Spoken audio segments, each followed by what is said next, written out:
we are now up to 90 people. And I'm feeling like this is going to take a really long time to introduce everybody, so I'm just going to ask the rest of you, if you haven't gotten a chance to introduce yourself verbally, please just write your name and your location in the sidebar so everybody can see you and everybody can see how broad kind of our support is and the interest in looking at nonviolent peace force programming and how we're altering and pivoting to the COVID-19 response.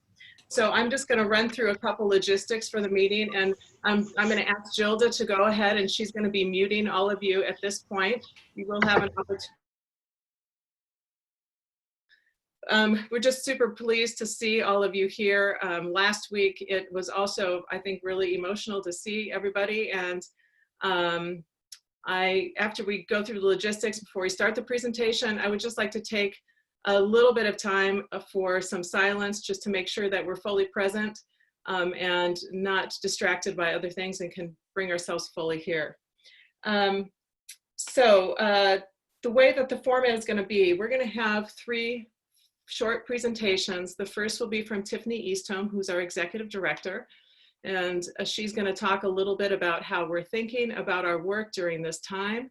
And then we'll hear from Thiago Wolfer, who is our acting director in South Sudan. And then Rosemary Kabaki, who is our head of mission in the country of Myanmar.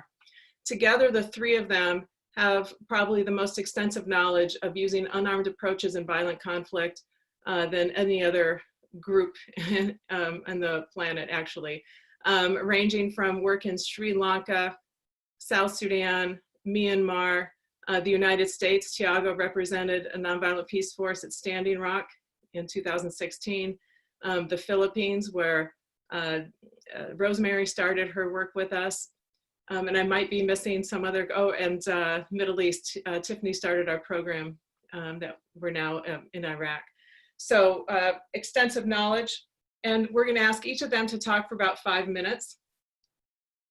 And then we will open it up for questions. We would ask that you write your questions and your comments using the chat bar, and Tiffany will be facilitating a conversation based on your comments and questions that are in the chat bar. We will also give an opportunity for people to ask questions, but with so many people on the call, as you know, that can be tough.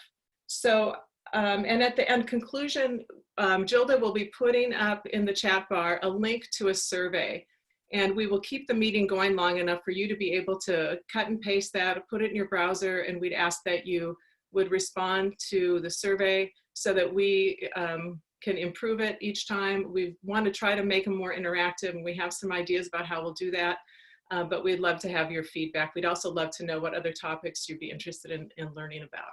So with that, I just want to take a little bit of time to just sit in silence and have us reflect on why we're here and bring ourselves fully here.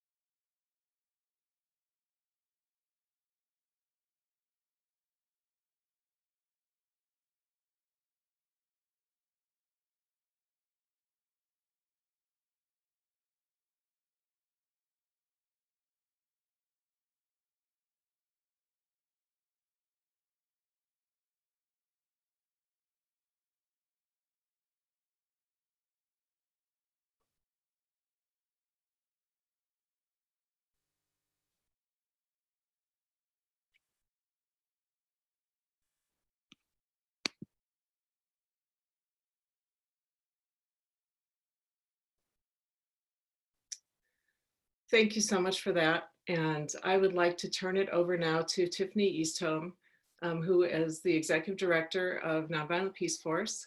She offices out of Geneva, and we're just really pleased that she's able to join us today. And I'm going to turn it over to you. Thanks, Tiffany.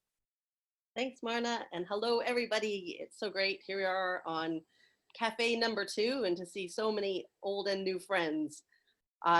One warning to you all is, if any of you know NP staff, once we get talking about NP and the work that we do, we have trouble stopping.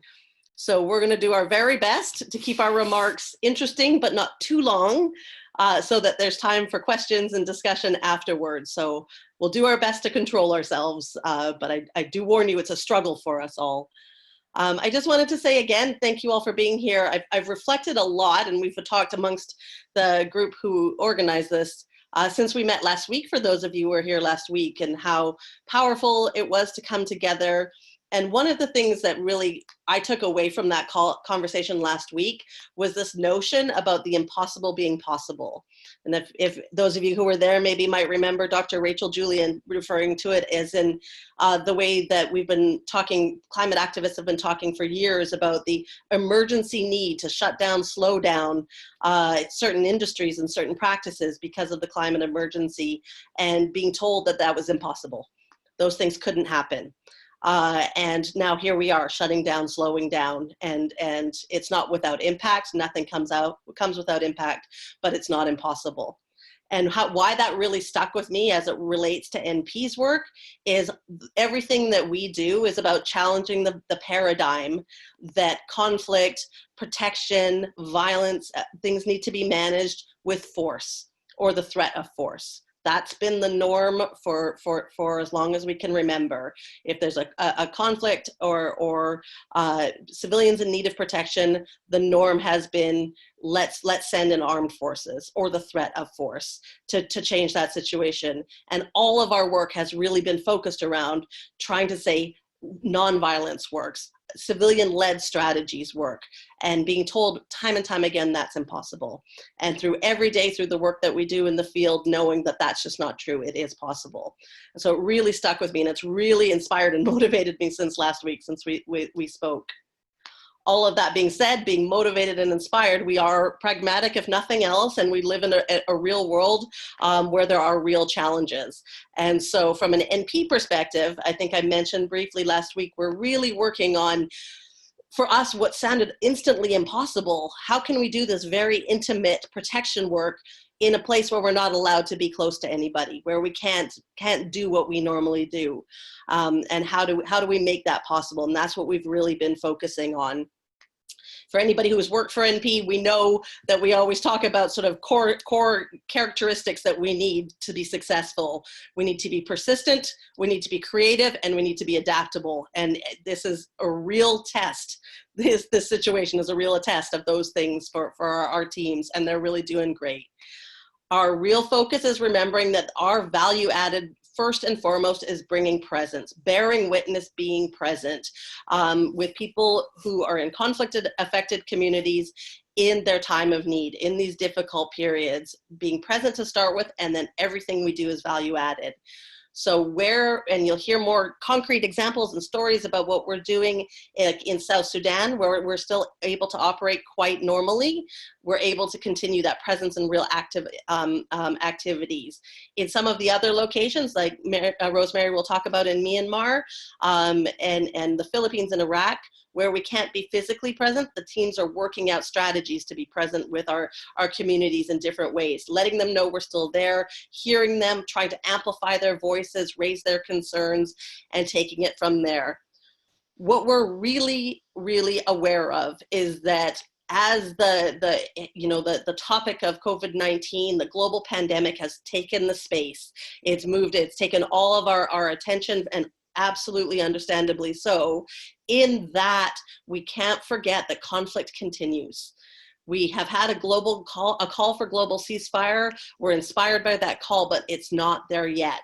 And what we do know is that in conflict-affected areas, well, in some places things have slowed down.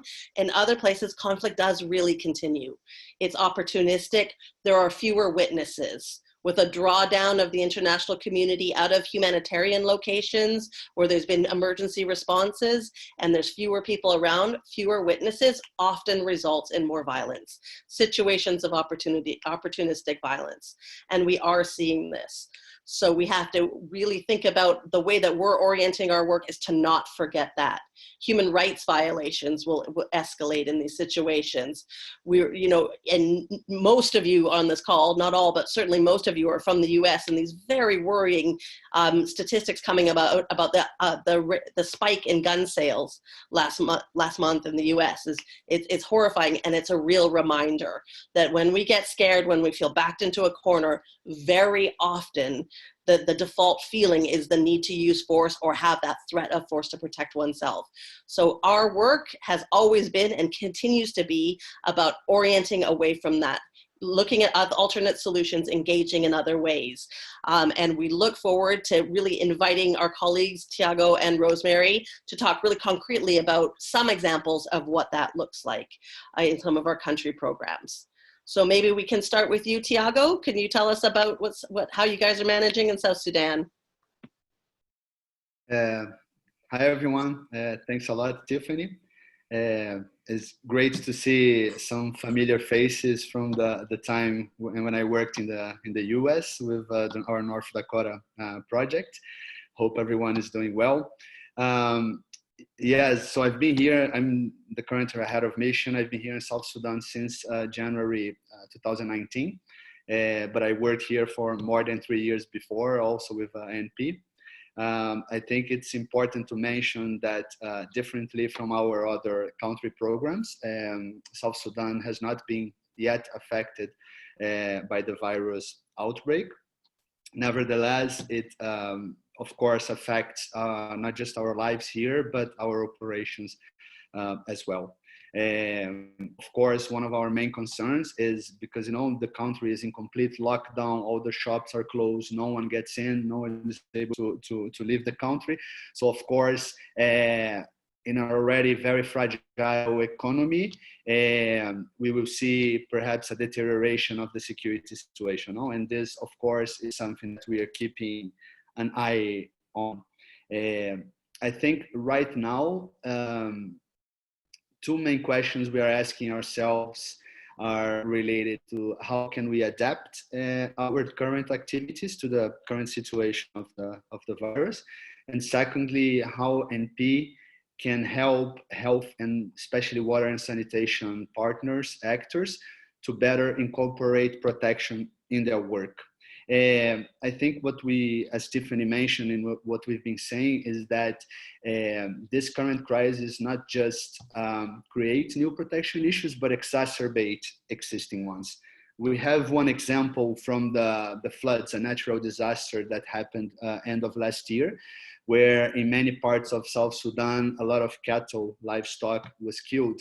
And what we are seeing right now, as Tiffany mentioned, the conflict continues, no? And we are seeing right now is a massive escalation in cattle rates.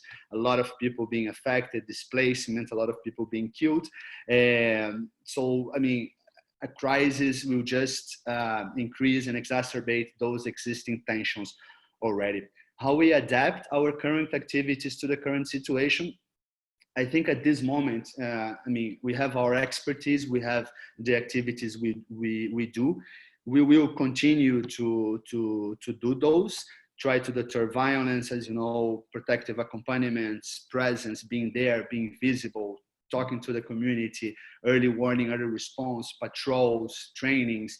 I mean, all the activities that we usually do. However, I think what we need to reinforce is our community engagement for us to better understand what will be the triggers of violence and what are the fears, concerns of the community, what are their mitigating plans to deal with the virus in a very locally owned way.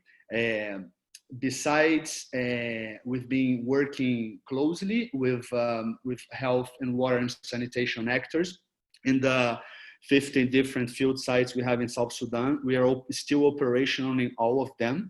This is really important for us, and we remain as long as we can. So as you know, one of the work we do is to form and develop the capacity of community structures, community protection groups, women protection teams, youth protection teams, peace committees, And those are leaders of the community. They are examples, they are models, and we've been including them in different initiatives with other actors because they can be used as an entry point as well, because of this confidence and relationship they already have as part of the community. So we've been trying to be part of these initiatives, so the community groups we work with, they can be included in other initiatives related to dissemination and sensitization about the coronavirus. I think I reached almost my 5 minutes, and I think I'm open for any question you might have. And thanks again for being here and give us a little bit of time to share the work we do. Great. Thanks, Thiago. Excellent discipline. That's great. Great. Okay, and Rosemary, over to you. Can we talk about, let everybody know about what's happening with our Myanmar team?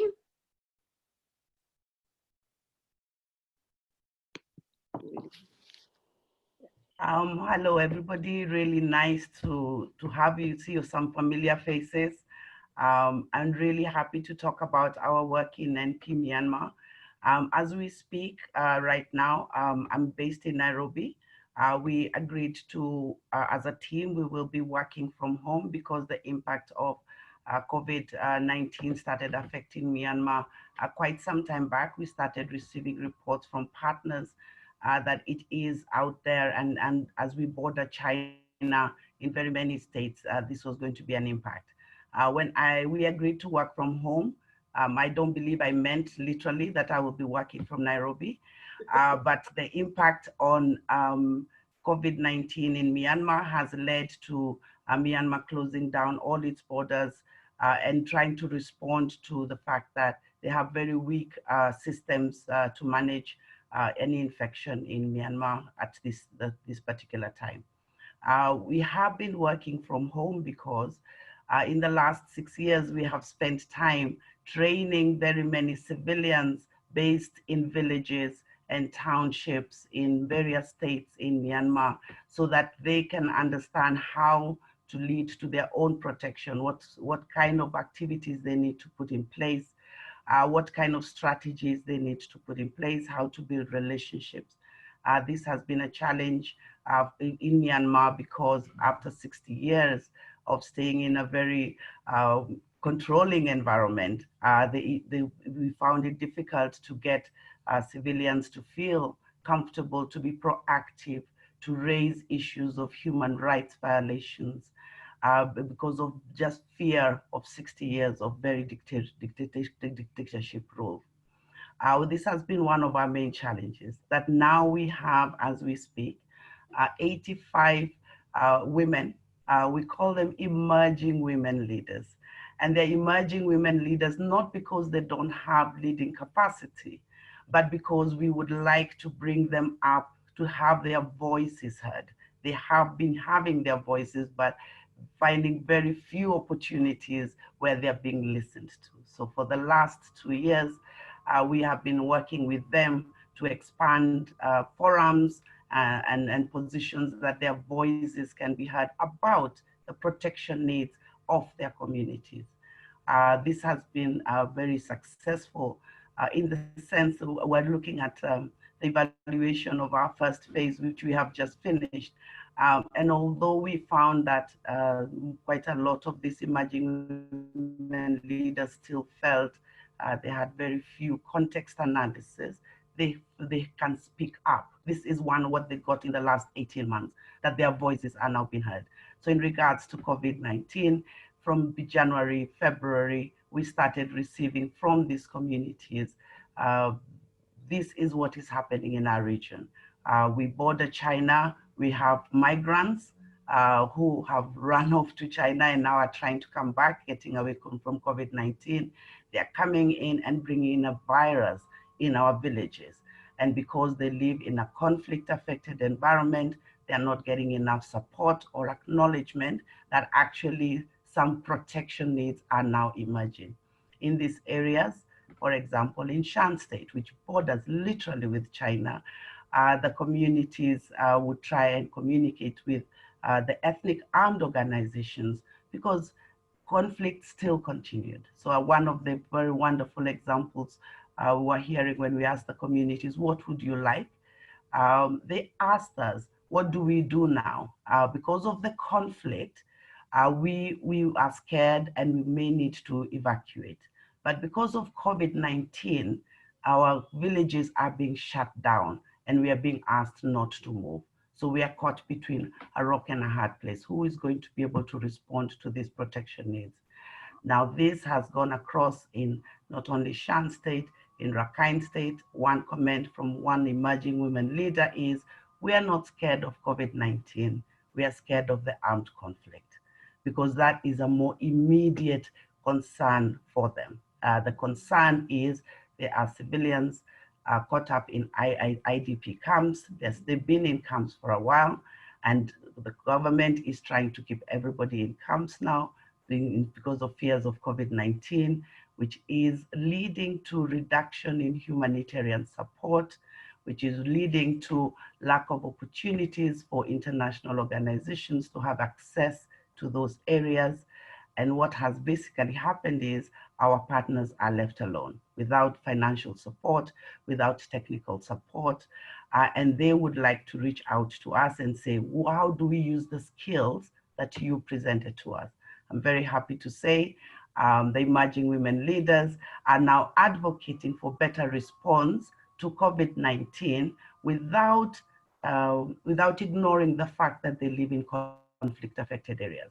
They would like the issues of humanitarian assistance not to be shoved aside because of COVID-19.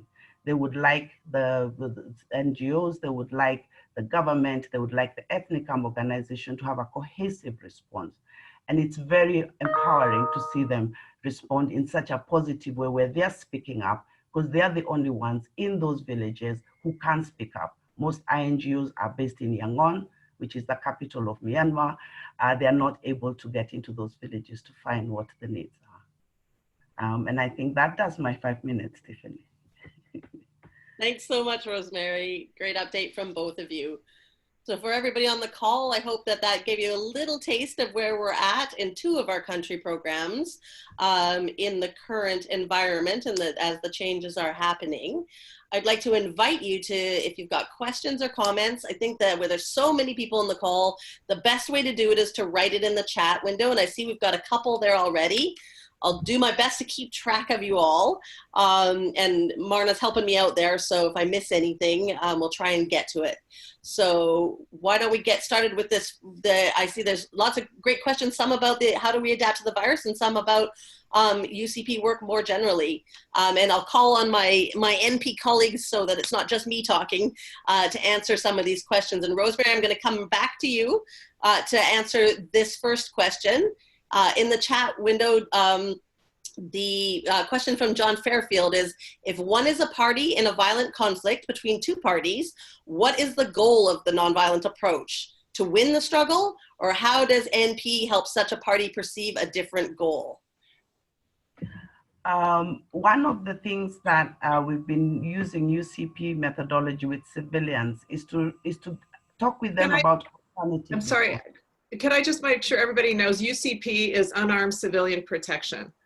And that's our main method of operation. It includes all of the tools that we use. So when we use that term, that's what we're speaking about. Sorry, Rosemary. No, thank you, Marna. Sorry for the jargon. The civilians themselves tend to be left out of decisions being made to resolve conflict in their areas. And this has been a realistic situation for them. When the armed conflict starts in their villages, they are displaced, they are removed from the discussion tables. So in that context, yes, we offer alternative ways for them to respond. They build relationship with the armed actors. They go out there into the communities and receive protection concerns and set up systems where they are challenging the armed actors to say, why is there armed conflict happening and violence happening and violations happening in our communities as you aim to protect us? So this becomes one of the areas that our monitors learn.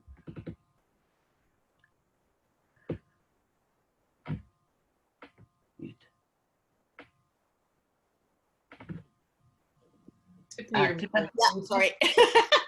Thiago, I'm coming back to you with the question about coordination. So the question is, often the very groups that do protection compete with others doing similar work. How do you partner with other nonviolent groups on the ground? Thiago, you want to speak to that question? Yeah, I think avoid the duplication of efforts is really, really important. I mean, we do have some coordination forums, including one is called the Protection Cluster, where all the protection organizations, they come together and they discuss current issues. So, I mean, in these different forums, we try to coordinate in different areas where we work, what kind of activities we are doing. As you know, Nonviolent Peace Force, we focus a lot on prevention. So there are other organizations who will do case management, for example, and then we were going to work together with them. I think, I mean, this is really, really important. Not always is the reality, but I think NP, we always try to have a collaborative approach with our partners, including those who do similar work than us. Great, thanks, Thiago. I had a conversation with somebody just before this call, and that was one of the things we were talking about. And basically, in summary, there's an inherent competition when funding is related. There's so much work to be done that really the only way that any of us can achieve anything is through partnerships and working together. And we keep that in our spirit and our approach. There's a question here about what are our strategies for partnering with those on the ground in conflict zones to protect the environment. I thought this was a really interesting question. We're not an environmental organization. We don't have that area of expertise. But what we do know is conflict is really bad for the environment. There's conflict resources, the weapons that are used, the materials that are used. There are escalations in pollutions and the way things are dumped. There's the destruction of property and all the things that go into that. So when we're looking at it, we're really looking at what are the conflict resources. For example, South Sudan, oil is a key element as a conflict resource. And what can we do both to, in our own practices, in our own work, try and limit our use and recognize where these resources are coming from, and really focus on the thing that we can contribute in this area most concretely is really trying to contribute to the reduction of conflict, because it is so bad for the environment. So we're there. And there's a question about monitoring and evaluation from Julie, of course, which is great. And the question is, as an M&E professional, I'm wondering, what are the new challenges for collecting data? Are funders revising their demands, expectations regarding data they usually require? I'll give that one a quick answer. It's still quite new. What we have noticed in general, and when we talk about funders, we're talking about the institutional or government partner funders. So like USAID, the European country versions of USAID, who all have overseas foreign and disaster style humanitarian assistance that funds a lot of our work, most of our work in the field anyway, in terms of very, very specific projects. What we've been very grateful to see so far is that those donors have been very flexible so far and understanding. They are as impacted as everybody else. They understand what's going on. So there's been sort of a recognition of what is usually a very tight set of deadlines and targets and goals that we're all trying to achieve.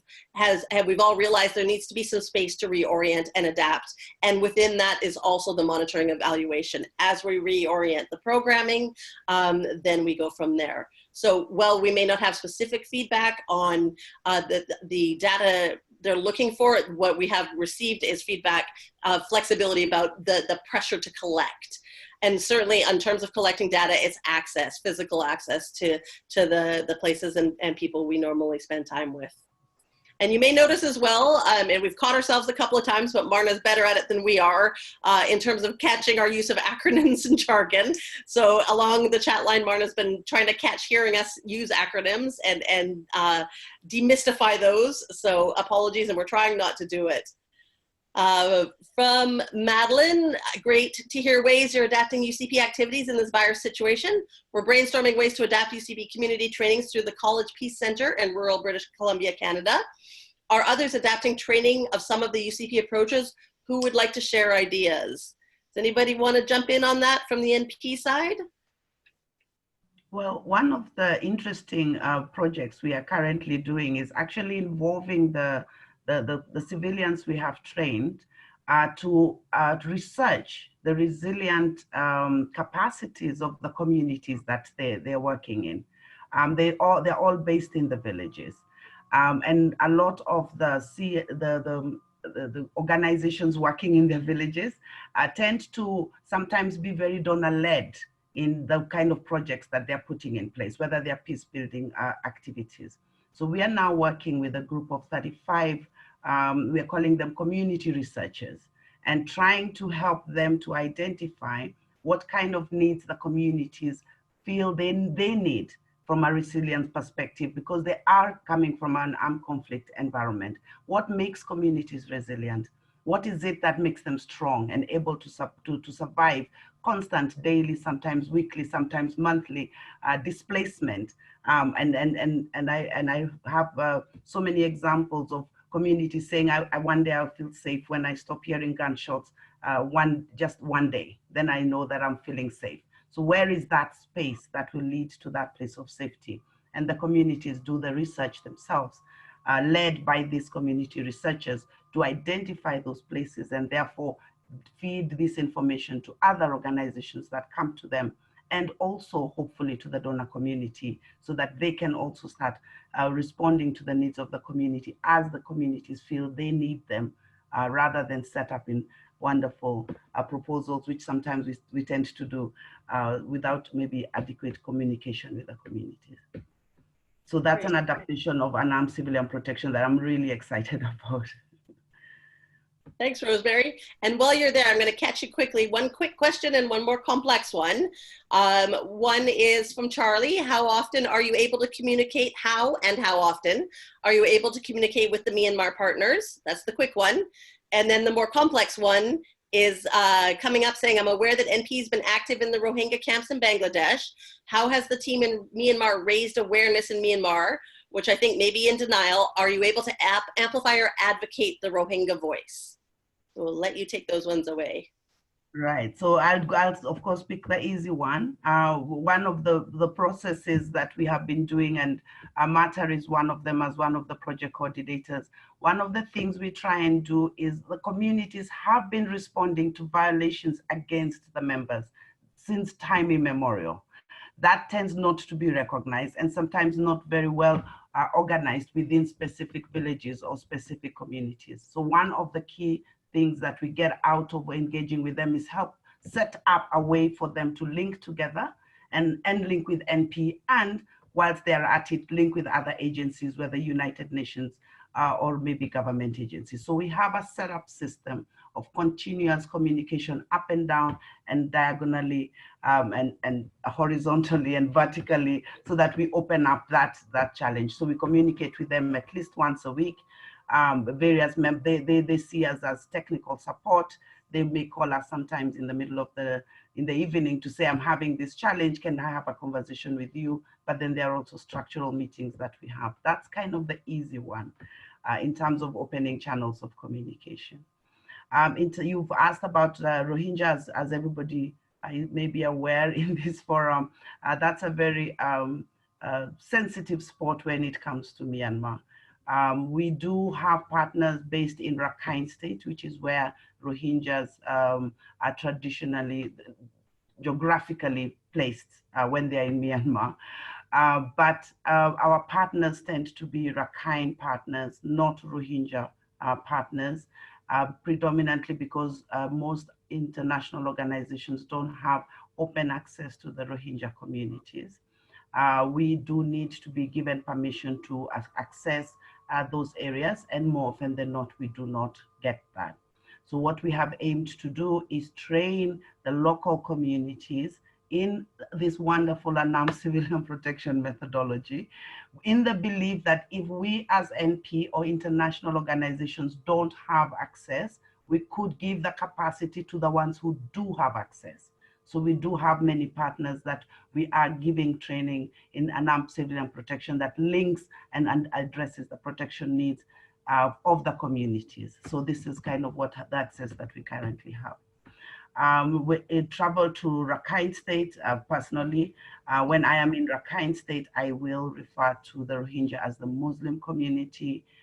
When I am back in Yangon, I may refer to them as the Rohingya, just trying to keep that open space so that more and more people can engage with them and try and get what support they can receive. We engage with the United UN bodies that do have sometimes direct communication with the Rohingyas in camps.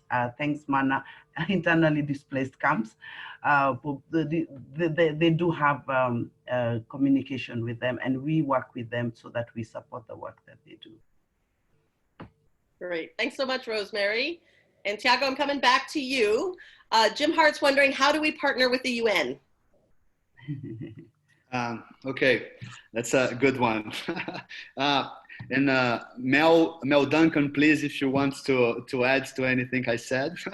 Yes, I mean, as you know, besides several different humanitarian UN agencies here in South Sudan, we also have a UN mission, a peacekeeping mission, which has a military and a civilian component. And I think even before the conflict started in 2013, we've been cooperating and collaborating and doing joint activities with them. Of course, distinction has always been really important for us. One of the examples I can give of joint activities we do, for example, with the UN police, we have been facilitating some meetings between them because they do armed patrols in a couple of locations where there's high incidence of violence against women. So we've been facilitating meetings with the women protection teams that we normally work with UN police for them to share where are the hot spots are, what are their needs, and just like trying to open a space for a dialogue. On the more civilian component, we always work together with civil affairs, especially in peace building activities, trying to promote dialogue in different communities. Of course, sometimes cooperation is very difficult, especially after 2013, when, I don't know if you are familiar with the protection of civilian sites. This is basically when a UN peacekeeping mission base became an internally displaced persons camp. No, so until today, and we work in two of them, you have in one of them more than 100,000 internally displaced persons living inside the base. So yeah, international organizations started to work inside a UN base. Of course, this created a lot of issues in relation to distinction, that you have to work closely to an armed actor, to a military actor. Of course, there are challenges, but also opportunities, no? And I think we've been evolving a lot, and I think adapting an armed civilian protection to different realities. And I think one of them. Thanks, Thiago. And I'm going to tie that into Farid's question here and call on you, Mel. Despite having the global pandemic of COVID-19 globally, it seems that NP is able to continue doing civilian protection in conflict areas. Great job. Thanks, Farid. How can the work of UCP be addressed and adapted in a larger scale, perhaps in UN peacekeeping system? Mel, do you want to speak to that one? Sure. Thanks, Farid. Also, Gay Rosenblum Kumar is on this call, who is our UN representative for Nonviolent Peace Force. We have engaged the UN now for about 10 years in helping them to recognize nonviolent, unarmed approaches to the protection of civilians. We have gained some traction there, where the Department of Peace Operations, which used to be called the Department of Peacekeeping Operations, is now directly working with us in a number of areas. The first is they just completed paying for us doing an online learning course for youth in selected countries of Africa on unarmed civilian protection. They are also working with us directly in developing 2 pilot projects working with the UN mission in South Sudan. So one of those has begun being developed in the southern part of South Sudan, where we are really teaching UN staff how to use these methods so as to extend their abilities to protect. And that's difficult at times when there's 16,000, almost all men with guns, who don't understand that their approach is peacekeeping and protection from the top down, where our approach is from the bottom up. We also now are engaged in conversations with the Department of Political Affairs as they develop the plans to transition out peacekeeping missions from both the Democratic Republic of the Congo and Darfur, to look at how unarmed civilian protection could be utilized in those transitions. Finally, unarmed civilian protection is being included in both Security Council resolutions in addition to peacekeeping policies. Great. Thanks so much, Mel. And David Hartso, I didn't miss your question. You asked, could you tell us more about the training of local people in the conflict areas of UCP? We do a lot of training across all of our country programs. It's a part of our programming and work that we do that's really evolved over time and really gained a lot of traction. And what it's really, really in response to what we hear from the communities we work with, what they want. They want to learn how to do self-protection. They want to learn how to manage violent conflict in a violent setting without the use of violence. And for us, from an NP's organizational perspective, from a goals and values perspective, is we really work on the idea of strengthening local capacity and local peace infrastructure. So we do all kinds of training that's adapted depending on the culture that we're in, the range of literacy. We work in some locations where literacy rate is really low. So we move away from written material and everything is done through acting and drama and using different materials. In other locations where people are really oriented to more book style learning, we provide a lot more of that style material based on what they're looking for. We offer general unarmed civilian protection in your community style training, and then we adapt along a number of thematic lines. Training that's oriented towards the protection and violence reduction for children, the protection and prevention of sexual and gender-based violence, protecting oneself and one's community in a displacement setting. If you've displaced either inside your own country or had to run across the border, working with communities who are activists themselves, human rights defenders themselves. How can they protect each other so that they can keep going? So we do all kinds of things, and a training can be a couple of hours, an introduction to an idea, or it can be days. Our preferred approach, however, is that one-off short-term trainings have very limited impact. We often will use them as a way to start a conversation, but what we really prefer to do from a training in community perspective is have training being a component of an accompaniment of a more complex project, where it's training and then coaching and accompanying a process that's really encouraging behavioral change and the establishment of local structures like the women's peacekeeping teams or protection teams, like youth protection teams, and helping them to do that, and then do more training, more coaching, more training along the way.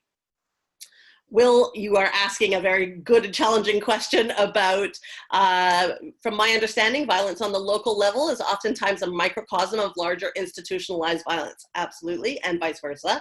With that being said, does NP ultimately seek or promote regime change in, say, South Sudan or Iraq, or is that greater infrastructural change left to more political-oriented entities?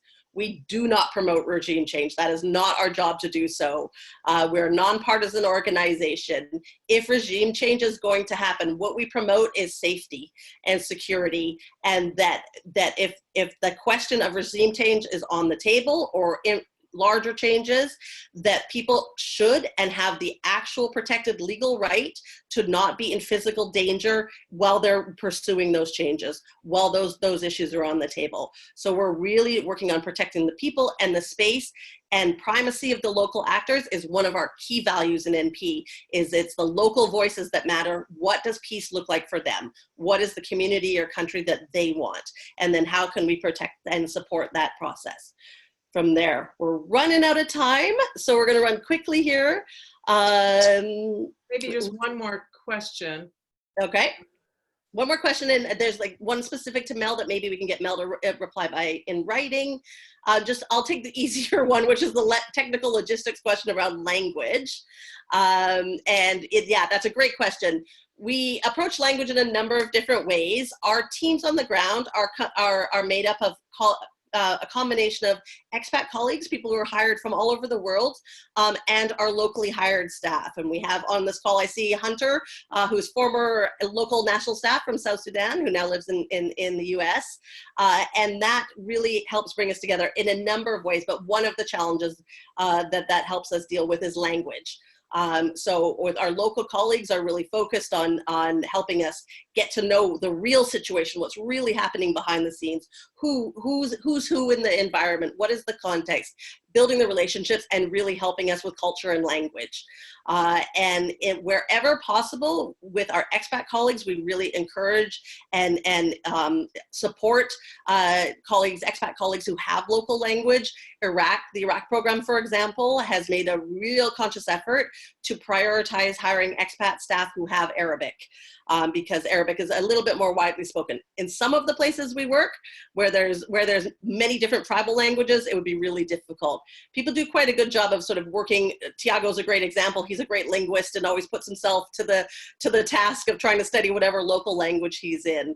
But yeah, we sort of approach language from a number of different ways.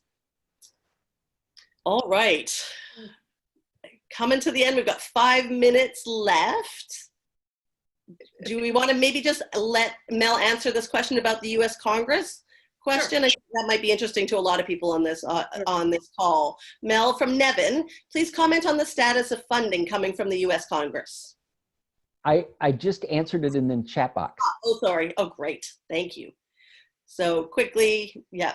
So as Mel has been leading the charge on getting unarmed civilian protection into the 2020 US appropriations bill. So you can see that going on there. I want to just conclude by saying thank you so much for everybody who joined, and for Tiffany and Thiago and Rosemary taking time to be with all of us and to answer questions and to share how they're thinking about the work given the current COVID-19 crisis and pandemic. And we are going to be putting in the chat bar a link for a survey. We'd ask that you respond to that. There it is. We'd love to hear from you. And I also want to say next week, we'll be doing this again. And the topic that we really want to take on next week is, what is the next generation of peace builders look like? Who are they? Where are they studying? How is NP helping to promote the next generation? We have a really great intern program. We have great young protection officers, and there are hundreds now peace studies and conflict resolution programs around the world. And so we would like to bring some of our younger leaders to meet with you next week and have that conversation. What does the future look like? And probably also how does this change that? So thank you so much for being here. Feel free to contact me or Amy Hansen or Gilda or Mel or any of us if you have questions and comments. We want to hear from you, and we're really, really, truly grateful for your support and for your commitment to our mission to keep civilians safe in violent conflict. So have a good rest of your day. Stay safe, stay healthy, and stay inside. Bye. Thanks, everybody.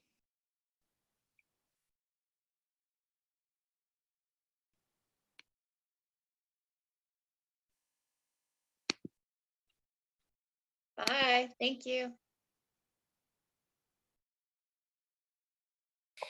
Bye. Thank you very much.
Folks, we're down to a lucky 7. I'm going to keep this open a little bit longer for anyone who still needs to access the survey.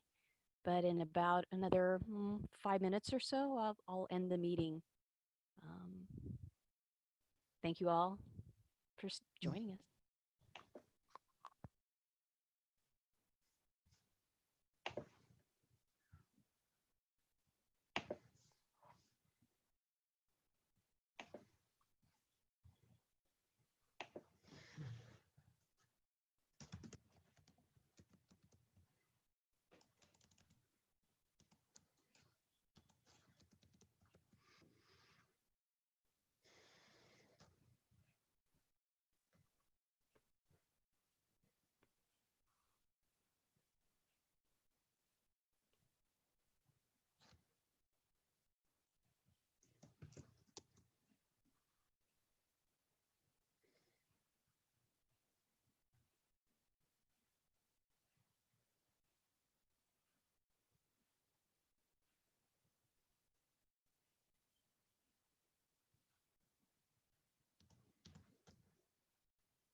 Okay, I see that there are a few of us still on. I believe you should have been able to access the survey by now. And I think if I close the meeting, you'll still be in the survey. But if anybody would like, needs me to not end the meeting, please wave at me or send me a chat. Otherwise, I will probably disconnect us in a minute.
Thank you, everyone. Goodbye.